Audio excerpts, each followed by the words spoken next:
16 November 2017ला जेव्हा बातमी release झाली चॅनलला, त्यावेळी रात्री हं. 12:30ला मला अभय कुरुंदकरांचा फोन आला. माझ्याकडे ते सगळं रेकॉर्डिंग अजूनही मी ठेवलेलं आहे.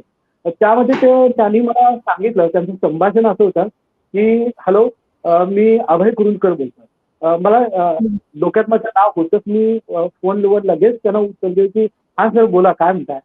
तर त्यांनी मला एकच वाक्य म्हणले, की रणजित साहेब, तुम्ही जी बातमी केलेली आहे ती कृपया डिलीट करा किंवा ती तिथनं काढा." मी म्हणलं, "का साहेब, काय तुम्हाला प्रॉब्लेम आहे का त्यामध्ये?"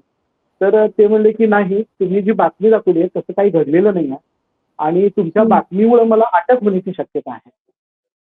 हं. मग मी त्याला म्हटलं, की "अटक होण्याची तुम्ही काही केलं नसेल, तर तुम्हाला अटक व्हायची शक्यता फार कमी आहे आणि तुम्ही तर पोलीस अधिकारी आहात. त्यामुळे तुम्हाला या सगळ्या गोष्टी माहिती आहेत. त्यामुळे तुम्हाला हं. अटक काही होणार नाही." पण गोरेंची जी भूमिका आहे, ती मी भूमिका मांडलेली आहे. असं माझं त्यांना उत्तर होतं. पण ते बोलण्यात ते ऐकायला तयार नव्हते. ते मला खूप विनंती करत होते, की "तुझी बातमी काढ."